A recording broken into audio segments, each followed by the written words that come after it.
एक तालाब होता है, छप्पड़ तालाब जिसको बोलते हैं, वो पानी बाहर नहीं निकलने देता, चारों तरफ से मेंढ लगाई जाती है और वो उसके अंदर पानी स्टोर हो जाता है। यद्यपि जमा पानी हमेशा गंदा मिलेगा, ये भी सत्य है। जमा पानी हमेशा मैला होता है, गंदा होता है, उपयोग का नहीं होता। ज़्यादा से ज़्यादा भैंसों के काम आता है, सूअरों के काम आता है। और दूसरी तरफ नदी है, वो दोनों किनारे तोड़ के रखती है, कहीं से भी बहती रहती है सारा साल। जून जुलाई में जब भयंकर गर्मी पड़ती है तो जिसने अपने चारों किनारे बंद किए हुए थे उस सरोवर का, उस छप्पड़ का जल तो बिल्कुल सूख गया और उसकी मिट्टी में दरारें पड़ गई, छाती फट गई उसकी। और वह ऐसे ऊंचा हो करके नदी को देखता है, मैंने तो चारों ओर बांध बना के रखा था, मैं फिर भी सूख गया।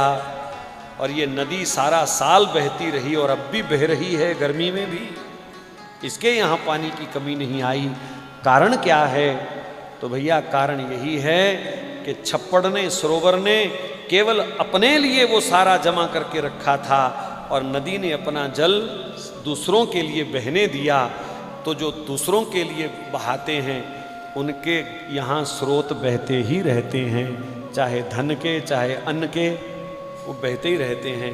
पर जो ऐसे स्टोर करके कुंडली मार के बैठ जाते हैं उनके यहाँ कभी भी सूखा पड़ सकता है।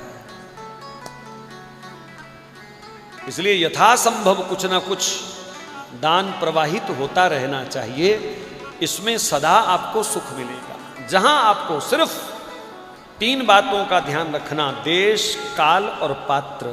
देते समय स्थान कौन सा है, यहाँ दान देना चाहिए कि नहीं, काल समय कैसा है, समय कैसा है। अब समय हो महाराज भयंकर सर्दी का और तुम लोगों को जाकर के कुल्फी दान करो, लो महाराज कुल्फी खाओ, विरका की, अमूल की, आइसक्रीम खाओ, तो बेड़ा गर्क होगा कि नहीं होगा? तो समय के हिसाब से दान देना चाहिए। और पात्र, दान किसको दिया जा रहा है ये भी ध्यान रखना चाहिए। ये हमारे दिए धन का सदुपयोग करेगा कि नहीं करेगा।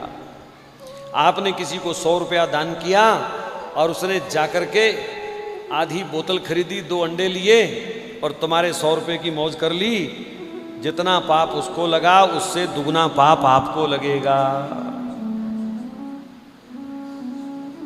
तो ऐसे पात्र को कभी दान नहीं करना जो आपके पैसे का सदुपयोग करे।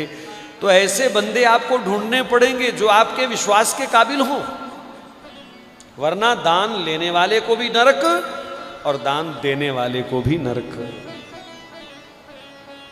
ये बड़ा सावधानी का विषय है। ये मत सोचना कि दान देने से नरक नहीं मिलेगा। गलत जगह दान कर दिया तो दान देने से भी नरक मिलेगा।